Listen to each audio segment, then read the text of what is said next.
really messy when you go around.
Most excitingly, on the other side, you see the fence and the wall. We're building a world-class ballroom. You know, for 150 years, they've wanted a ballroom here. We don't have a ballroom. We have a little cocktail area, but we don't have a ballroom. The East Room, it's called, is a very small cocktail area. It holds about 88 people if it's tight. And I said, if I do this again, I'm going to get a ballroom built, and we're putting up our own money. With the government is paying for nothing. You probably hear the beautiful sound of construction to the back. You hear that sound? Oh, that's music to my ears. I love that sound. Other people don't like it. I love it, Josh. I think when I hear that sound, it reminds me of money. In this case, it reminds me of lack of money because I'm paying for it, so it's the opposite.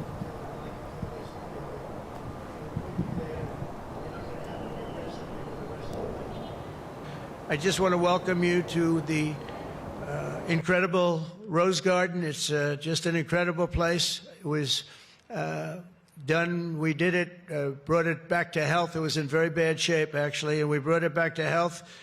First Lady Melania did a fantastic job on it. The surrounds and everything, it's all brand new wiring. You know, underneath there's a lot of wire, a lot of things. Everything brand new, everything beautiful. The only thing we did is we had to get a hard surface here because nobody could use it because of the grass. So I just want to welcome you, and I hope you're going to be here a lot. We're going to use it for meetings. We're going to use it for press conferences. Now we can use it. It was unusable before, and now we can use it. But everything that you see was redone. All of this was redone, and the whole White House is being redone. Some of you came through they call the Rose Hall. They call it different names. You know, it's like every president comes along, you know, puts his mark somewhere on it. So. Back home, if I want to put a portrait addition in, I need to get permits. And you got the historical treasures. Yeah, they're just ramrodding this through. I know, I'm sure it's going to turn into a moneymaker. And you're going to have this ginormous ballroom, bigger than the White House, which is ridiculous. So we're hoping maybe in years to come we can turn it into a gymnasium. We shoot some hoops and have a communal gym. And, you know, there's lots of ballrooms in town. We don't need this blocking up the view.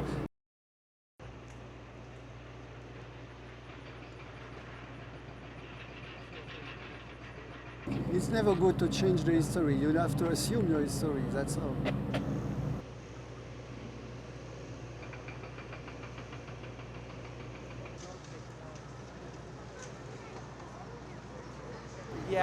Yeah, I don't know. I've got mixed feelings on that. I guess it depends. I'd like to see what's built in its place.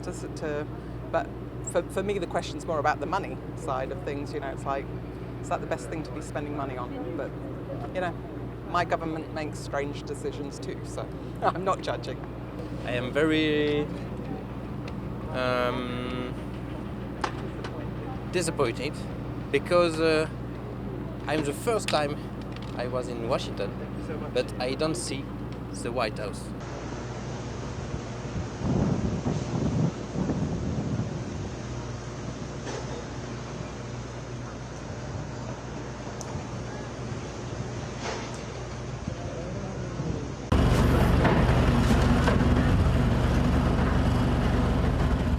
Cranes and bulldozers are tearing up the facade of the White House's East Wing, clearing the way for President Donald Trump's new ballroom.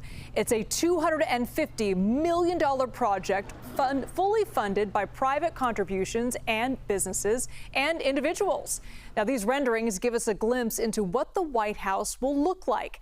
The 90,000 square foot space will seat nearly 1,000 people and have bulletproof glass windows on all sides. Now, to put this into perspective, the White House itself is about 55,000 square feet.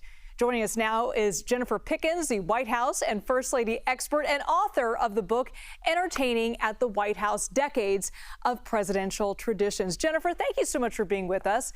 Thank you for having me. This is such an honor and so much fun to talk to you about this because you spent so much time in the White House. First, tell us a little bit about your background. So I've written 3 books in the White House that I've loved, focusing on the traditions of our history. I love the White House because I think it really is a metaphor for our country.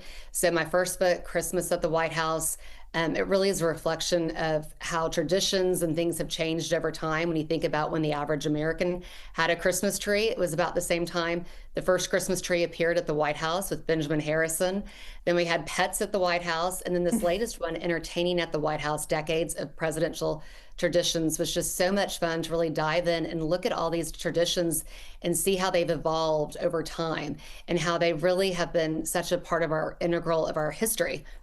And there's always been this growing fascination about the White House and the details inside, from the furniture to who dined there. And this new ballroom, to put this into perspective, is almost twice the size of the entire White House. When you heard about the plans for this new addition in the East Wing, what did you think? I will be honest, I wasn't that surprised. I felt like, okay, it's finally happening. The size is interesting. I mean, the White House is truly on a human scale, which I love. It really reflects America and how we, our leaders live. The White House is the only home really that acts as a home, an office, and a museum that's open for tours, but it is on a human scale. So when you think about Buckingham Palace or Versailles, they're so much larger. But I do think it's something that many administrations have been talking about. I know for sure that the Clinton administration had really recommended to the Bush administration that they consider putting some sort of permanent pavilion up because they really learned to have the numbers of people that they wanted to entertain. They were constantly having to do tents on the lawn. And so I do think that's been something that has been talked about for a long time. We're coming up on the 250th anniversary of our country. Talk to us about what happened during the 200th celebration when Gerald Ford was president. Well, that's a great example of one of the times when they might have loved a ballroom to have at the White House. But when President Ford, during that American Centennial, so many people, they had never had that many requests to come and take tours of the White House before. And that wasn't just from Americans and people around the world that wanted to come walk through the wonderful White House, but it was also heads of state that really wanted to come visit us. And Mrs. Ford was really sensitive to the fact that she didn't want the house to be shut down for tours, which you typically would have to do for the days leading up to these state dinners. So they were having many of their events out on the White House lawn in a tent so that the tours could continue to go through. And the other thing that I think is interesting about the Ford administration, you really do see this time in our history as, so many things have been unfolding, and it is such a dangerous time for some of our leaders. Having the ability to have more events at the White House will allow, in many ways, people to have more access to the president, because after the Ford and Reagan assassination attempts, the Secret Service really did want to scale back how much the president was out and about with crowds. We see these images of the construction, and they've sparked some concern that this new ballroom is going to disturb the integrity of the White House, and they're potentially destroying a historical structure.